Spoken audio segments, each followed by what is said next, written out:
안녕하세요. 좋은 하루 보내세요. 저희 채널이 마음에 드셨다면 좋아요와 구독 부탁드려요. 여러분의 응원이 힘이 된답니다. 자, 이제 실화를 하나 들려드릴게요. 며느리가 빗자루로 저를 때렸습니다. 아들은 웃으며 제가 112에 신고하면 며느리가 속상해할 거라고 말했습니다. 저는 그 자리에 얼어붙었습니다. 멍은 며칠 만에 사라졌지만 제 안에 무언가는 산산조각이 났습니다. 저는 제 책방을 팔았습니다. 그들과 함께하기 위해 모든 것을 포기했습니다. 하지만 그 순간 저는 깨달았습니다. 제가 투명인간이 되었다는 것을. 그래서 저는 가방 하나를 싸고 다시는 찾을 수 없을 거라 생각했던 무언가를 향해 걷기 시작했습니다. 그 다음 일어난 일은 제 인생 이상의 것을 바꾸어 놓았습니다. 그 책방은 40년간 제 인생이었습니다. 그곳에서 제 첫 소설을 팔았습니다. 한 팔로는 아들 민준을 안고 다른 한 팔로는 책을 꽂았습니다. 그곳은 제 웃음, 슬픔, 겨울, 그리고 시작을 알고 있었습니다. 하지만 작년 10월, 가벼운 뇌졸중을 겪은 후 저는 무언가 변해야 한다는 것을 알았습니다. 의사는 경고라고 했지만 저는 삐걱거리며 닫히는 문이라고 불렀습니다. 목요일에 마지막으로 가게 문을 잠갔습니다. 봄날 오후처럼 부드럽고 끈질기게 비가 내리고 있었습니다. 울지는 않았지만 제 손은 필요 이상으로 오랫동안 자물쇠 위에 머물렀습니다. 마치 근육의 기억이 낡은 마룻바닥과 페이퍼백 사이에서 마시는 모닝커피 한 잔을 더 원하는 것처럼. 그날 저녁 뒷방에서 마지막 상자들을 정리하다가 낯선 봉투 하나를 발견했습니다. 제 미완성 원고 두 번째 장이 사본 아래 끼워져 있었습니다. 필체는 떨렸지만 틀림없이 남편의 것이었습니다. 7년 전 첫 뇌졸중을 겪고 몇 주 후에 쓴 것이었습니다. 우리가 쌓아 올린 삶과 꿈꿨던 삶 사이 이곳에 숨겨두었음이 틀림없었습니다. 그의 말은 간단했습니다. 나에게 무슨 일이 생기면 다른 사람의 편안함을 위해 살지 마. 당신은 나에게 모든 것을 주었어. 당신 이야기의 남은 부분을 가져다가 당신 것으로 만들겠다고 약속해줘. 저는 오랫동안 바닥에 앉아 있었습니다. 무릎 위에는 편지가 놓여 있었고 침묵이 무겁게 저를 둘러쌌습니다. 저는 회복하고 삶을 단순화하기 위해 아들 민준과 며느리 서연의 집으로 들어간다고 스스로에게 말했습니다. 하지만 진실은 이 가게 없이 매일같이 필요한 존재가 되는 그 리듬 없이 삶이 어떤 모습일지 몰랐다는 것이었습니다. 그 편지는 제가 싼 마지막 상자가 되었습니다. 다음 날 민준이가 이사를 도우러 왔습니다. 서연과 딸 지우도 함께였습니다. 저는 아들이 제 낡은 타자기를 트렁크로 옮기며 직장 동료의 승진에 대해 무심하게 이야기하는 것을 지켜보았습니다. 서연은 팔짱을 낀 채 조수석 문 옆에 서서 이미 스마트폰을 보고 있었습니다. 지우가 저를 올려다보며 슬프냐고 물었습니다. 저는 아니라고 말했습니다.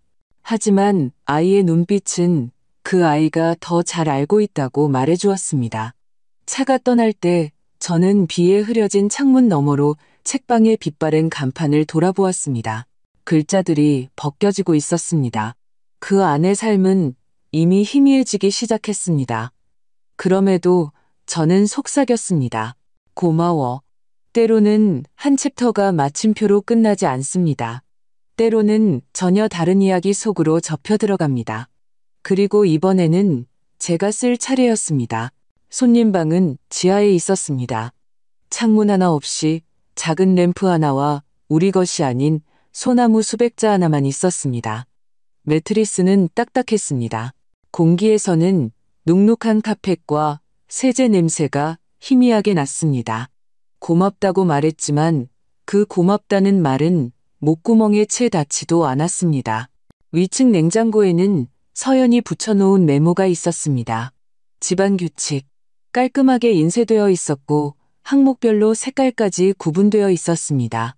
밤 9시 이후 조용한 시간, 공용 공간에서 TV 시청 금지, 알레르기 때문에 향기 나는 제품 사용 금지, 냄새가 강한 음식 데우기 자제, 사용 후 즉시 정리할 것. 목록은 웃는 이모티콘으로 끝났습니다.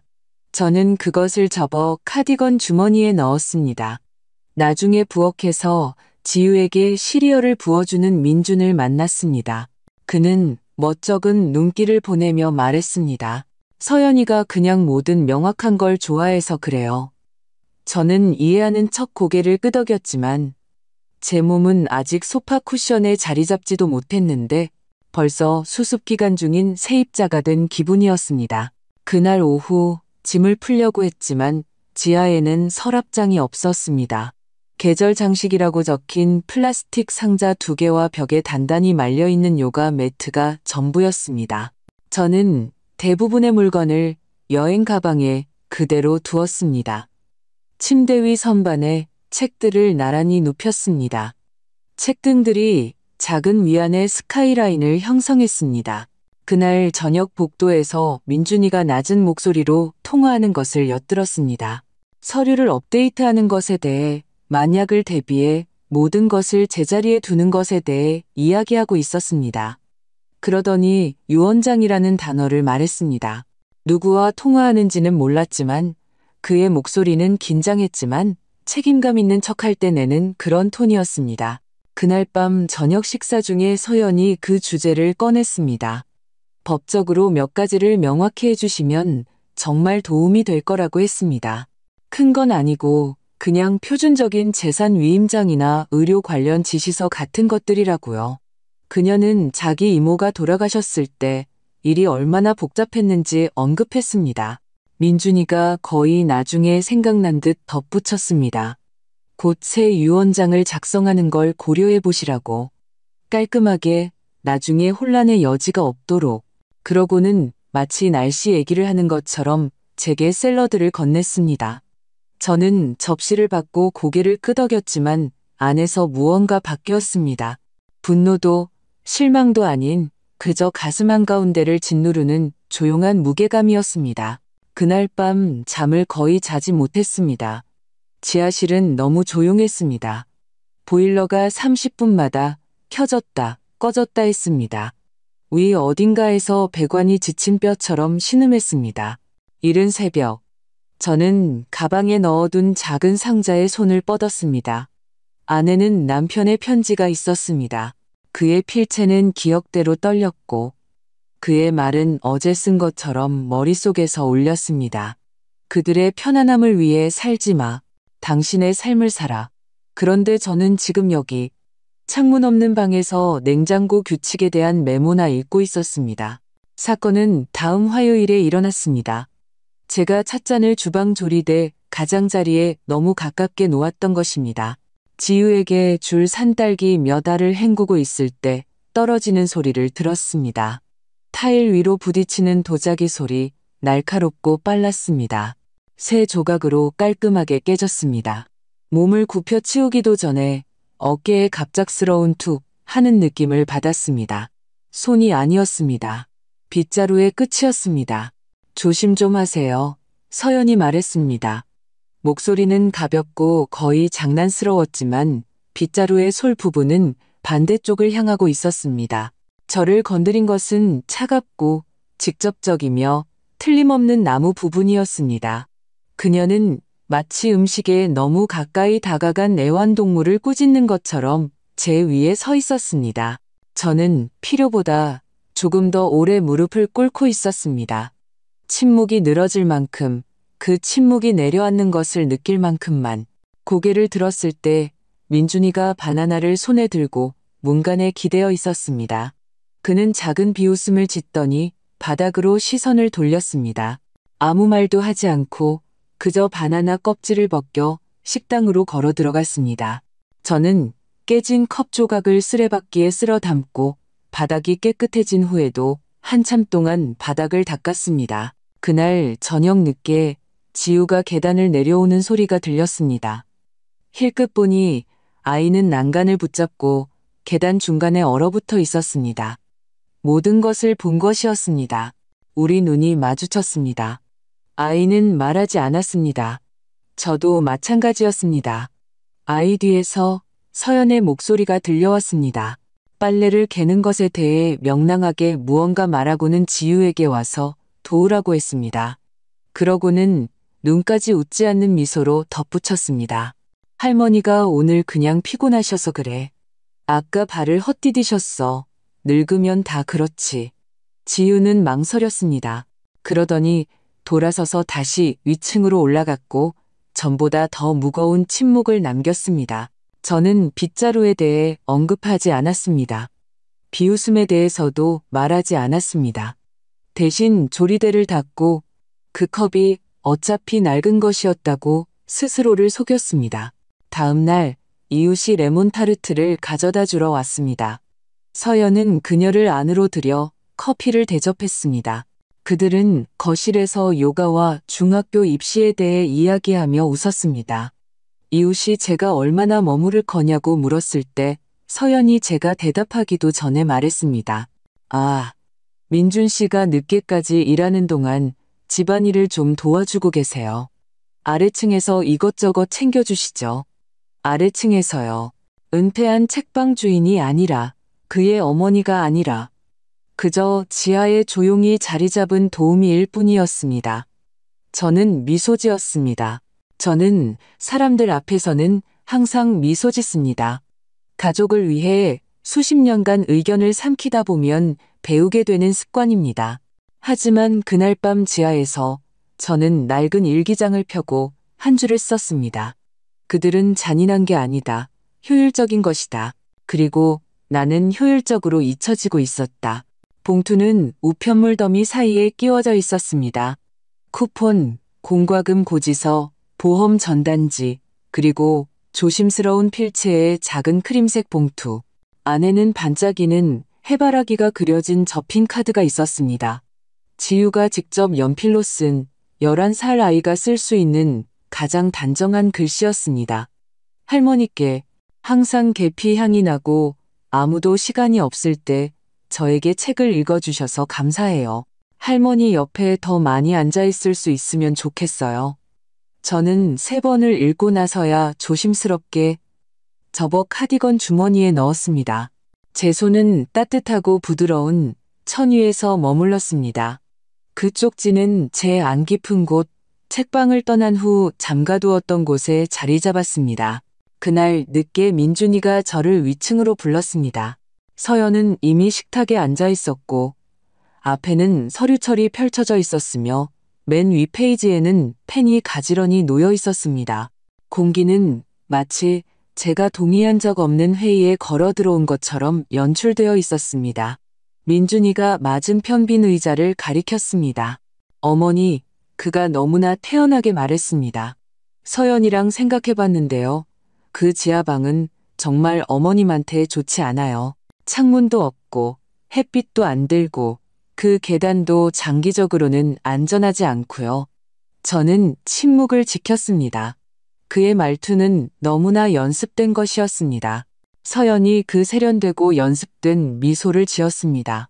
어머님을 위층 손님 방으로 옮겨드리면 정원도 보이고 아침 햇살도 받으실 수 있고 지유가 찾아뵙기도 더 쉬울 거예요. 그녀는 잠시 멈췄습니다. 저희가 생각하기에 만약 어머님께서 집문서에 저희 이름을 추가하는 걸 고려해 주시면 장기적으로 모든 게 더 간단해질 거예요. 그렇게 하면 혹시 무슨 일이 생겨도 민준 씨한테 복잡한 서류 작업이나 스트레스가 없을 테니까요. 그녀가 서류철을 제 쪽으로 살짝 밀었습니다. 저는 그것을 건드리지 않았습니다. 대신 그녀 머리 뒤 창밖에 튤립을 보았습니다. 시들기 시작하고 있었습니다. 4월이 거의 다 가고 있었습니다. 남편과 책방 앞에 튤립을 심었던 기억이 났습니다. 그는 항상 노란색을 골랐습니다.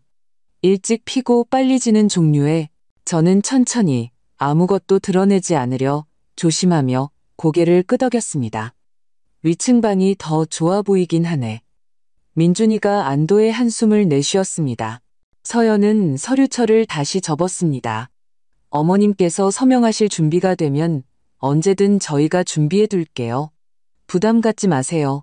그날 저녁 지하에서 빨래를 개다가 카디건 주머니에서 다시 그 봉투를 발견했습니다. 지우의 말이 다처럼 느껴졌습니다. 항상 계피 향이나 주셔서 감사해요. 저는 낡은 수납 벤치에 앉았습니다. 수건 더미는 제 무릎 위에 그대로 놓여 있었습니다. 조건 없이 친절을 받는다는 것이 어떤 의미인지 생각했습니다. 지우는 아무것도 요구하지 않았습니다. 그저 기억했을 뿐입니다. 저는 구석의 낡은 트렁크를 열고 남편의 물건이 담긴 상자를 꺼냈습니다. 그의 마지막 유언장 초안이었습니다. 유일 상속인 옆줄에 제 이름이 선명하게 적혀 있었고 그 아래에는 그의 필체로 된 바래고 삐뚤어진 포스트잇이 붙어 있었습니다. 무언가가 당신을 작아지게 만들면 다시 일어서서 직접 이야기를 써. 저는 그 쪽지를 지우의 편지 옆에 접어두었습니다. 그러고 나서 세탁기를 돌리고 물이 차오르는 것을 지켜보았습니다. 위층 방에는 햇빛이 들지 모르지만 그 대가는 펜으로 쓰여 있었습니다. 그리고 저는 이미 내 것이었어야 할 공간을 위해 값을 치르며 충분한 인생을 살았습니다. 서연이 저를 두 번째로 때렸을 때 그것은 제 손이었습니다. 저녁 식사 직후 부엌에서 일어난 일입니다. 저는 빗자루를 잡고 지우가 실수로 쏟은 부서진 과자 부스러기를 쓰려고 했습니다. 손잡이가 살짝 미끄러졌고 제가 그것을 바로잡으려 할 때 서연이 휙 돌아서서 제 손에서 그것을 빼앗고는 한 번의 재빠른 동작으로 빗자루 끝이 제 손목 뒤를 때렸습니다. 저는 소리치지 않았습니다. 한마디도 하지 않았습니다. 제 손은 둔한 통증으로 욱신거렸고 그 따가움은 마치 아직 형태를 갖추지 못한 멍처럼 느리고 조용하게 팔 위로 퍼져나갔습니다. 민준이는 이미 위층으로 올라간 후였습니다. 그는 하품을 하며 이메일을 확인해야 한다고 자리를 떴습니다. 서연은 사과하지 않았습니다. 설명하지도 않았습니다. 그녀는 그저 거의 무심하게 말했습니다. 그렇게 물건을 휘두르면 위험해요. 지우가 근처에 서 있지 않았던 게 다행인 줄 아세요. 그러고는 아무 일 없었다는 듯이 방을 나갔습니다. 저는 식탁 의자, 가장자리에 앉아 발밑에 타일을 응시했습니다. 하나하나가 옅은 회색이었고 만지면 차가웠습니다. 마치 서연이 대부분의 날 저를 꿰뚫어보는 방식처럼. 몇 분 후 부엌과 복도를 가르는 커튼 뒤에서 부드러운 발소리가 들렸습니다. 지우가 작은 구급상자를 들고 나왔습니다. 아이는 바로 아무 말도 하지 않았습니다. 그녀의 시선은 제 손목으로 향했습니다. 그러고 나서 상자를 열고 냉찜질 팩을 꺼내 제 손바닥에 부드럽게 눌러주었습니다. 그녀의 손길은 조심스러웠습니다. 11살 아이치고는 너무나 조심스러웠습니다. 그녀는 집중할 때 항상 하던 것처럼 아래 십수를 깨물며 천천히 단호하게 천을 감쌌습니다. 할머니는 잘못한 거 없어요. 그녀가 속삭였습니다. 저는 그녀를 보았습니다. 그녀의 눈은 흔들리지 않았습니다. 알아, 제가 말했습니다. 그녀는 몇 초 더 머물다가 상자를 제자리에 놓고 걸어갔습니다. 위층에서 그녀의 방문이 닫히는 소리가 들렸습니다. 부드럽지만 확신에 찬 소리였습니다. 그날 밤 저는 잠을 자지 않았습니다. 아직 끝내지 못한 책의 페이지를 넘기듯 마음속으로 사건들을 되짚었습니다. 서연이 때린 그 손은 한때 잠자리 이야기를 써주었고 열이 난 후 지우를 꼭 안아주었고 수년간의 생일 편지를 라벤더와 아파로 채운 카드에 접어넣었습니다. 이제 그 똑같은 손이 낯설게 느껴졌습니다. 저는 지하실 구석, 낡은 물건들을 보관해둔 작은 궤로 갔습니다. 한 번도 끝내지 못한 책에 초고를 꺼냈습니다. 70대에 다시 시작하는 한 여성에 대한 소설이었습니다. 거칠었고 휘갈겨 쓴 부분들은 차나 시간 때문에 번져 있었습니다. 몇 년 동안 들여다보지 않았지만 오늘 밤에 무언가가 저를 그 초고로 다시 이끌었습니다. 저는 끝에 펜이 아닌 연필로 3페이지를 추가했습니다. 그녀는 부서지지 않았다. 저는 썼습니다. 그녀는 조용히 구부러졌고 그리고 자신을 추슬러 전보다 더 꼿꼿이 서서 자신의 다음 장을 선택했. 제 손은 여전히 욱신거렸지만 마음은 그렇지 않았습니다. 이제 명료함이 자리 잡고 있었습니다. 분노에서 오는 것이 아니라 더 차갑고 정밀한 무언가에서 오는 그런 종류의. 저는 지우의 편지를 3페이지 옆에 접어 봉투에 다시 넣고 궤 위에 놓았습니다. 그러고 나서 지하실 불을 껐습니다. 마치 이 부분은 여기서 끝이야 라고 말하듯 스위치를 부드럽게 눌렀습니다. 내일 저는 조용한 준비를 시작할 것이었습니다. 발표도 드라마도 없이 오직 결정뿐. 누군가 당신을 2번째로 때렸을 때 당신은 왜냐고 묻는 것을 멈춥니다. 당신은 스스로 답하기 시작합니다. 다락방은 항상 출입금지 구역이었습니다. 서연은 한 번은 그저 창고일 뿐이고 폐가 약한 사람에게는 너무 먼지가 많다고 말했습니다. 하지만 그날 아침 학교 현장 학습과 회의로 집이 비었을 때 저는 어쨌든 계단을 올랐습니다. 낡은 마룻바닥이 발밑에서 너무 크게 삐걱거리지 않도록 조심하며 느리고 꾸준하게 움직였습니다. 다락방 문은 좀 뻑뻑했지만 밀고 들어갔습니다. 골판지와 나프탈렌 냄새가 났습니다. 가슴을 뒤트는 방식으로 익숙한 냄새였습니다. 오후에 햇살이 거미줄로 흐릿한 작은 둥근 창문을 통해 스며들었습니다. 저는 상자들을 훑어보았습니다. 각각 민준이의 단정한 필체로 라벨이 붙어 있었습니다. 사진, 고등학교, 명절 장식, 책, 대학교. 뒤쪽 부서진 램프와 걸쇠가 빠진 트렁크 아래에서 빛바랜 검은색 마커로 제 이름이 쓰인 상자를 보았습니다. 엄마, 옛날 서류들. 안에서 저는 먼저 남편의 필체를 발견했습니다. 유언장 2011이라고 표시된 폴더였습니다. 그 아래에는 그의 낡은 수첩이 있었습니다. 가죽이 가장자리에서 벗겨지고 있었습니다. 펼쳐보니 가계 재고에 대한 익숙한 메모들, 그가 사랑했던 시인들의 휘갈겨 쓴 인용구들, 그리고 제게 남긴 메시지가 있었습니다. 내가 먼저 가면 그녀가 글을 쓰게 해줘. 그녀가 원하는 곳에서 살게 해줘. 그게 그녀가 필요로 하는 것이라면 다시 시작하게 해줘. 저는 부드럽게 수첩을 닫았습니다. 손이 떨렸습니다. 폴더 뒤에서 마지막 이사 때 잃어버렸다고 생각했던 원고를 발견했습니다. 제 자신의 초고였습니다. 누렇게 바래고 얼룩진 페이지들이 낡고 녹슨 바인더로 아직 묶여 있었습니다. 더 이상 소설이 아니었습니다. 지도에 더 가까웠습니다. 그의 장례식 후 묻어버리려 했던 제 자신의 버전. 저는 페이지를 넘겨 마지막으로 썼던 것을 발견했습니다. 그녀는 기다렸다. 그래야 해서가 아니라 누군가 그녀를 그냥 지나치지 않고 다시 봐주기를 바랐기 때문에. 저는 의자에 앉아 다락방의 건조한 공기를 들이마셨습니다. 그러고 나서 폴더 뒤에서 빈 페이지를 꺼냈습니다. 생각하지 않고 그저 썼습니다. 나는 더 이상 소설을 쓰지 않는다. 나는 진짜를 쓴다. 침묵당한 여성들에 대해, 짐이라는 딱지가 붙은 여성들에 대해, 자신의 집안에서 사라져가는 이들에 대해. 제가 끝마쳤을 때 제 필체는 더 팽팽하고 더 확신에 차 있었습니다. 저는 3페이지를 낡은 초고와 함께 다시 놓고 푹신한 봉투에 넣어 가방에 챙겼습니다. 그날 밤 서연이 제 머리의 먼지에 대해 언급했습니다.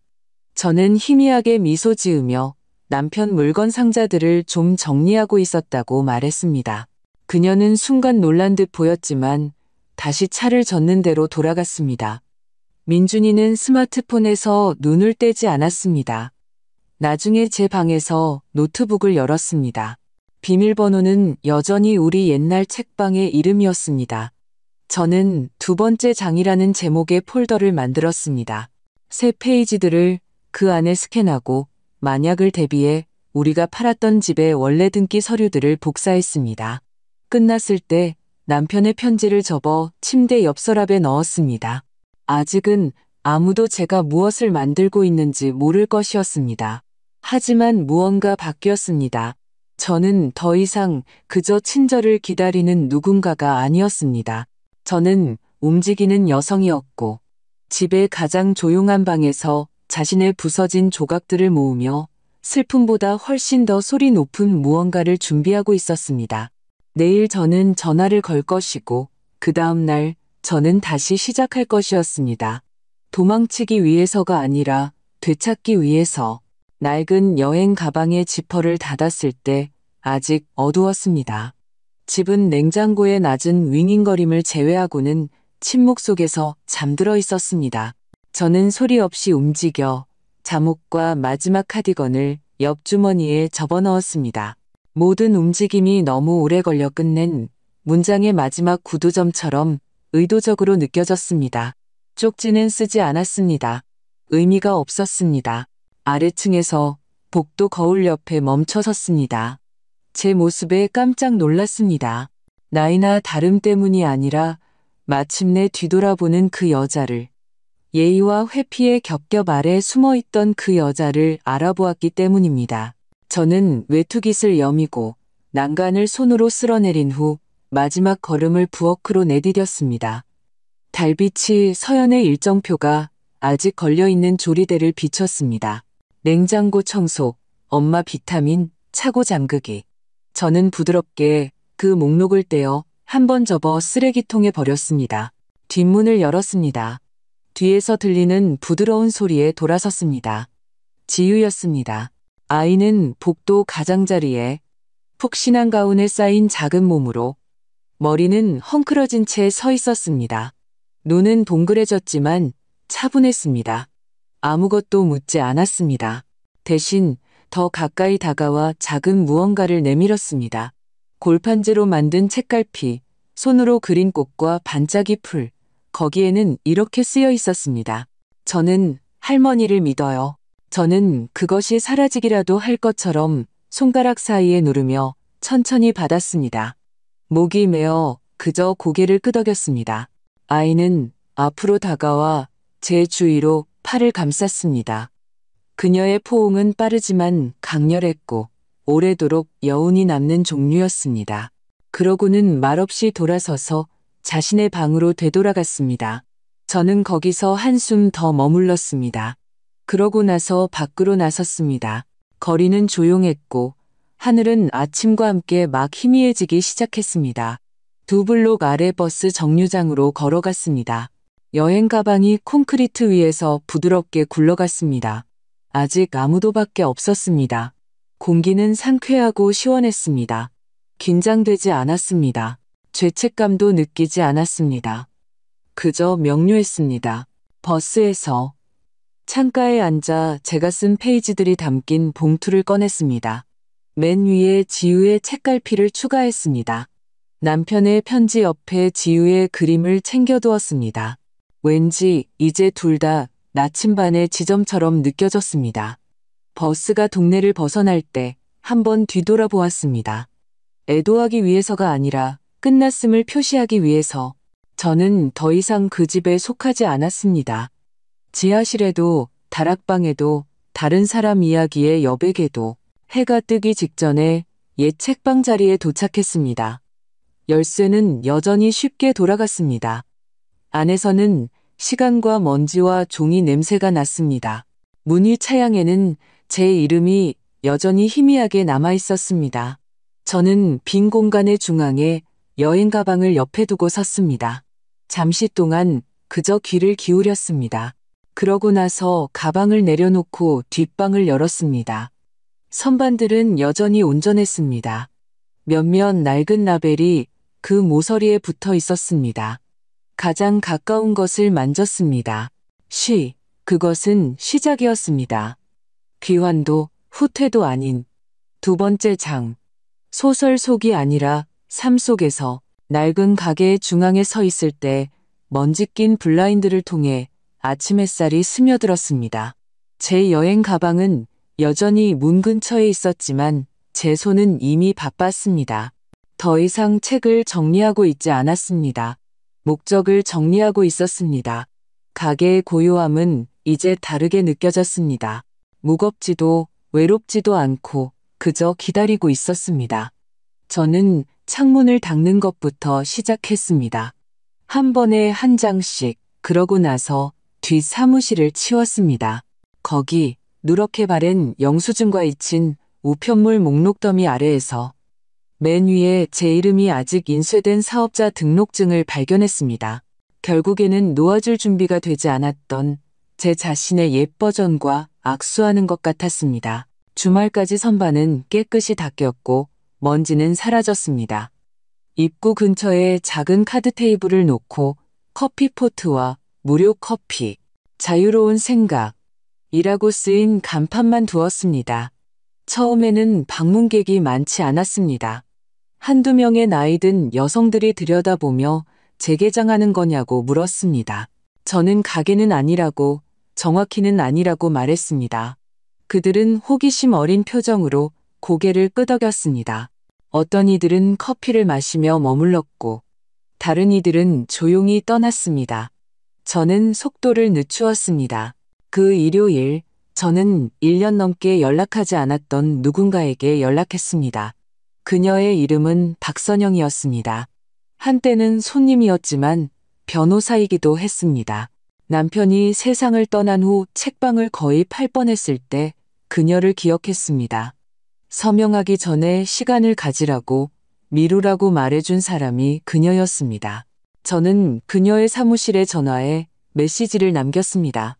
그녀는 그날 저녁에 다시 전화했습니다. 목소리는 따뜻했지만 단호했습니다. 그녀는 저를 바로 기억했습니다. 우리는 다음 날 오후 접이식 테이블에서 만났습니다. 제가 커피를 따랐습니다.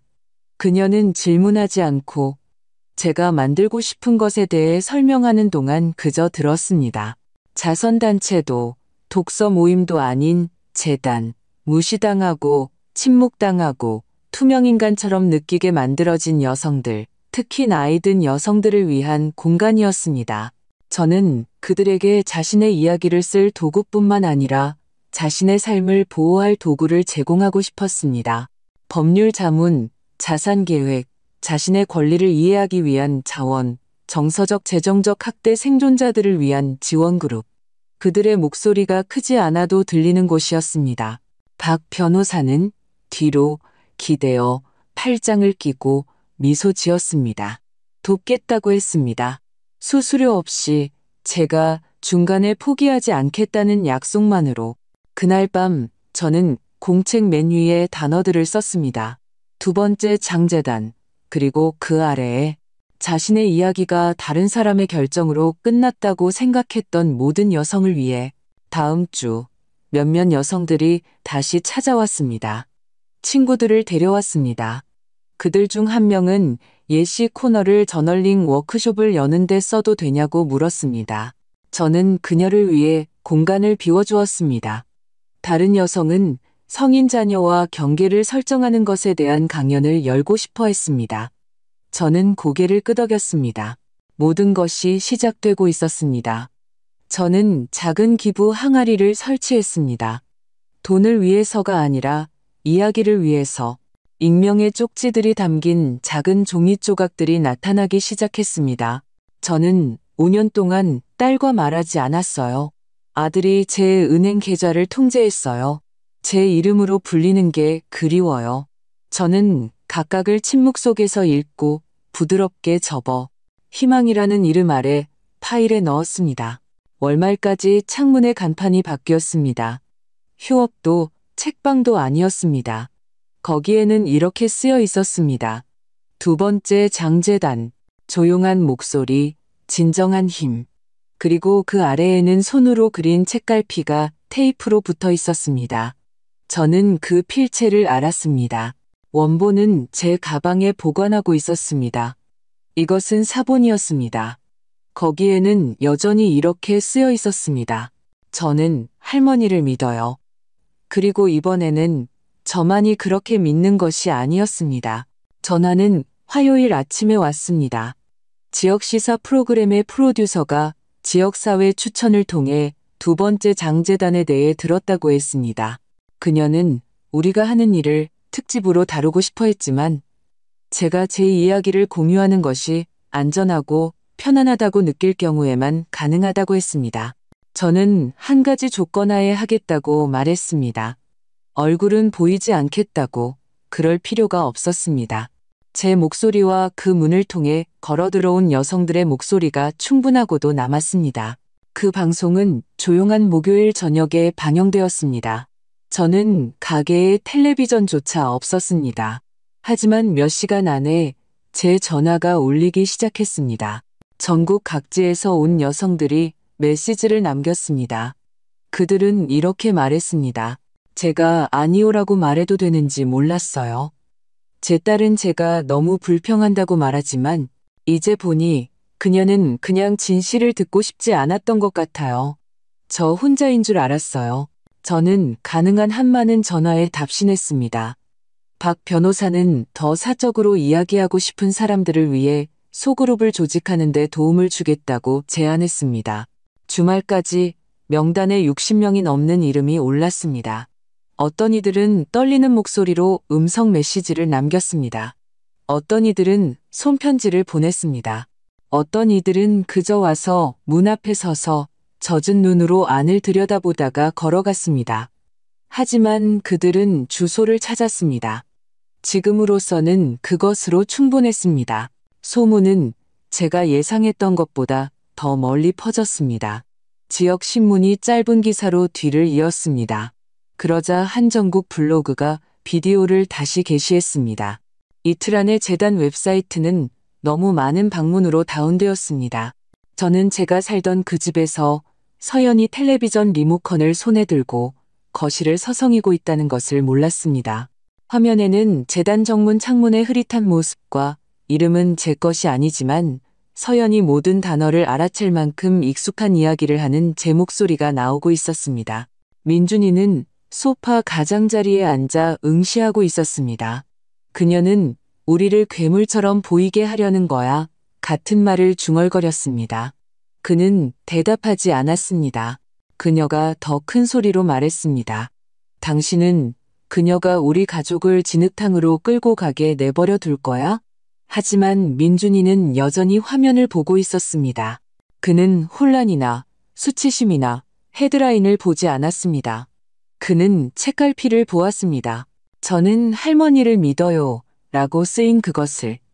그리고 잠시 그는 다른 것을 보았습니다. 그의 딸 지우가 아무도 눈치채지 못할 거라고 생각하며 바로 그 물건을 제 여행 가방에 넣는 모습을. 그는 조용히 일어나 방을 나갔습니다. 가게로 돌아와 작은 모임 후에 의자를 접고 있을 때 박 변호사가 스마트폰을 들고 들어왔습니다. 그녀는 방송 사진을 보여주었습니다. 창문의 간판, 커피 테이블, 원형으로 앉은 여성 그룹에게 등 돌리고 말하는 제 모습. 그녀가 말했습니다. 이게 이제 그냥 재단 이상이라는 거 알죠? 그렇죠? 저는 대답하지 않았습니다. 그저 다른 카펫, 낡은 선반, 제가 알게 된 얼굴들, 글쓰기 모임에 새 제출물 더미가 있는 방을 둘러보았습니다. 복수가 아닌 생존, 명료함, 평화에 대한 이야기들. 저는 그녀에게 돌아서서 고개를 끄덕였습니다. 이것은 단지 두 번째 장이 아니었습니다. 이것은 완전히 새로운 책이었고 우리는 여전히 쓰고 있었습니다. 전화는 매일 저녁 6시쯤에 왔습니다. 항상 같은 번호였습니다. 제가 받지 않으면 2번 울리고 항상 침묵이 흘렀습니다. 서연은 결코 음성 메시지를 남기지 않았습니다. 민준이는 한 번 남겼습니다. 짧았습니다. 그는 제가 안전하기를 바란다고 말했습니다. 지우가 저에 대해 물어봤다고. 그러고는 어색하게 언젠가 점심을 같이 먹을 수 있겠냐고 덧붙였습니다. 저는 결코 답장하지 않았습니다. 씁쓸해서가 아니라 제가 얻은 명료함을 잃고 싶지 않았기 때문입니다. 그때쯤 저는 매일 여성들을 돕고 있었습니다. 거창한 제스처가 아니라 가장 중요한 조용하고 평범한 방식으로 막내 아들에게 아파트를 양도하고 지금은 친구 집 소파에서 자고 있는 은퇴한 교사 안젤라 씨가 있었습니다. 자신을 쓸모없다고 부르는 며느리를 위해 여전히 요리하고 청소하는 마리아 씨도 있었습니다. 그리고 은희 씨가 있었습니다. 은희 씨는 비 오는 화요일에 재단에 들어왔습니다. 거의 영어를 하지 못했고 지갑을 손에서 사라지기라도 할 것처럼 꼭 쥐고 있었습니다. 박 변호사가 그녀에게 차를 권했고 저는 뒤쪽 난로 근처에서 그녀와 함께 앉았습니다. 간단한 단어와 그림, 몸짓을 사용해 시간이 좀 걸렸지만 결국 저는 이해했습니다. 그녀는 2년 전 한국에서 아들과 함께 살기 위해 날아왔습니다. 그녀는 그를 위해 요리하고 그의 아이들을 돌보고 연금을 포기했고 시카고에 있는 언니를 방문하고 싶다고 했을 때 그는 안 된다고, 어디에도 갈 수 없다고, 여기 속하지 않는다고 말했습니다. 이제 그녀는 떠나고 싶었지만 서류도 수입도 목소리도 없었습니다. 그날 오후 저는 어떤 전화에도 답하지 않았습니다. 하루 종일 은희 씨가 서류를 작성하는 것을 도왔습니다. 자원봉사 통역사의 도움으로 우리는 언어 지원과 임시 주거를 제공하는 여성 쉼터에 연락했습니다. 우리는 그녀의 여권 사본을 인쇄하고 영사관에 보낼 편지를 쓰는 것을 도왔습니다. 우리가 끝났을 때 그녀는 제 손 위에 자신의 손을 얹고 그녀가 명확하게 아는 유일한 2개의 영어 단어를 속삭였습니다. Thank you. 그것은 남은 한 주를 버티기에 충분했습니다. 그날 밤 늦게 저는 재단의 조용한 공간을 걸었습니다. 한 무리의 여성들이 다음 워크숍을 위한 브로셔를 적고 있었습니다. 박 변호사는 공책 더미를 정리하고 있었습니다. 저는 우리가 중고 책을 작게 전시해둔 정문 창가에 멈춰 섰습니다. 중앙에는 2번째 장, 저널 사본이 놓여 있었습니다. 판매용이 아니라 제가 빠져나왔고 다른 사람들도 그럴 수 있다는 것을 상기시키기 위해 주머니에서 스마트폰이 울렸습니다. 다시 민준이었습니다. 이번에는 메시지를 보지도 않았습니다. 제가 신경 쓰지 않아서가 아니라 제가 이미 있어야 할 바로 그곳에 있었기 때문입니다. 그리고 침묵이 부재가 아닌 순간들이 있습니다. 그것은 존재입니다. 모든 이야기가 화해로 끝나지는 않습니다. 어떤 것들은 그저 평화롭게 계속됩니다. 그리고 그것이 제가 마침내 배운 충분하고도 남는 것이었습니다. 어느 날 오후 재단의 조용한 구석에서 접수 서류를 검토하고 있을 때 박 변호사가 작은 봉투를 손에 들고 다가왔습니다. 발신 주소 없이 아이의 필체로 제 이름만 쓰여 있었습니다. 안에는 얇은 소책자가 들어 있었습니다. 스테이플러로 묶인 접힌 종이였습니다. 앞면에는 고르지 않은 파란색 잉크로 1과 2분의 1장 지은이 린델 지우라는 글씨가 있었습니다. 첫 페이지를 열기도 전에 가슴이 조여왔습니다. 이야기는 아니었습니다, 사실. 그저 짧은 단락들 사이에 작은 스케치가 그려져 있을 뿐이었습니다. 창문을 통해 본 아들, 소파에 앉아 책을 읽는 여자, 방에 홀로 서 있는 인물. 하지만 그 단어들은 제가 평생 읽은 많은 책들보다 더 큰 무게를 지니고 있었습니다. 그녀는 제가 짐을 싸는 것을 지켜보았던 밤에 대해 썼습니다. 무언가 말하고 싶었지만 그래도 되는지 몰랐다고. 제가 떠난 후 집이 더 춥게 느껴졌다고. 엄마는 제가 그냥 극적으로 군다고 말했지만 그게 사실처럼 느껴지지 않았다고 썼습니다. 그녀는 서연히 목소리를 높이고 제가 침묵했던 밤을 기억했습니다. 그녀는 어른들이 왜 그렇게 행동하는지 모르겠지만 자신은 다르기를 바란다고 썼습니다. 마지막 페이지 하단에는 단 하나의 그림이 있었습니다. 책갈피, 몇 주 전 그녀가 제 여행 가방에 남겨두었던 바로 그것. 그리고 그 옆에 조심스럽게 쓰여 있었습니다. 저는 여전히 할머니를 믿어요. 저는 오랫동안 그 소책자를 두 손에 들고 앉아 있었습니다. 종이는 부드럽고 약간 주름져 있었습니다. 마치 몇 번이고 열고 접었던 것처럼. 그것은 단지 아이의 쪽지가 아니었습니다. 희망의 시로락이었고 제가 한 무언가가 누군가에게 닿았다는 증거였고 침묵이 비어있지 않다는 증거였습니다. 그 주 늦게 저는 발송 우편함에 작은 봉투 하나를 넣었습니다. 안에는 새 공책과 짧은 편지를 넣었습니다. 저는 지우에게 모든 단어를 읽었다고 말했습니다. 그녀의 목소리가 자랑스럽다고, 그리고 계속 글을 쓰라고 말했습니다. 다른 누구의 인정을 위해서가 아니라 그녀의 목소리가 중요하기 때문에 제 책상으로 돌아왔을 때 벽에 걸린 우리 재단의 첫 출판물 표지 액자를 보았습니다. 제목 아래 작은 글씨로 조용히 하라고 들었던 이들이 쓴 글이라는 단어가 있었습니다. 그것은 제가 왜 이 모든 것을 시작했는지 상기시켜 주었습니다. 더 크게 들리기 위해서가 아니라 지유와 같은 여성과 소녀들에게 그들의 진실이 허락을 기다릴 필요가 없다고, 그들의 두 번째 장은 그들이 준비되었을 때 언제든 시작될 수 있다고 상기시키기 위해, 그리고 때로는 그것이 펜을 짚는 것만큼이나 간단한 것으로 시작된다는 것을. 가게 문 위에 종이 부드럽게 울렸습니다. 늦은 오후 햇살이 길고 조용한 선으로 창문을 통해 쏟아지고 있었습니다. 저는 바로 고개를 들지 않았습니다. 기부받은 책 상자를 정리하고 있었습니다. 대부분 먼지와 따뜻한 다락방 공기 냄새가 나는 낡은 페이퍼백이었습니다. 그때 그녀의 목소리를 들었습니다. 안녕하세요, 할머니.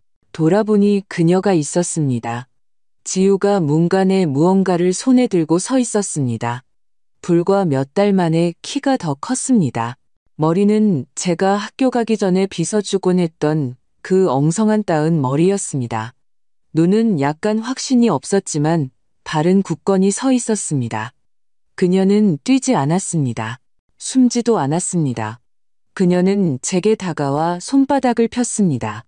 안에는 책갈피가 있었습니다. 그녀가 제 집을 떠날 때 제 여행 가방에 넣어주었던 바로 그것. 저는 숨을 참았지만 제가 한마디 하기도 전에 그녀가 말했습니다. 계속 가지고 있었어요. 언젠가 돌려드릴 수 있을 거라고 생각했어요. 그녀는 왜 그랬는지 말하지 않았습니다. 그럴 필요도 없었습니다. 저는 무릎을 꿇고 팔을 벌렸습니다.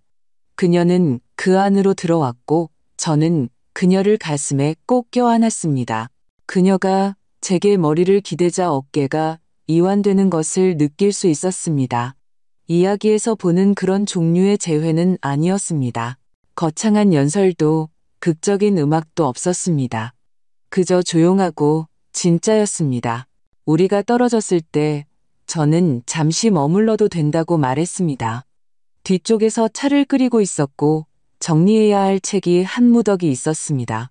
그녀는 고개를 끄덕였고 우리는 함께 뒷방으로 걸어갔습니다. 창가 책장을 지날 때 그녀는 벽에 걸린 재단의 사명 액자를 힐끗 보았습니다. 그녀의 손가락이 그 가장자리를 스치고 나서 돌아서서 제게 미소 지었습니다. 그 미소는 새로운 무언가의 첫 줄처럼 느껴졌습니다.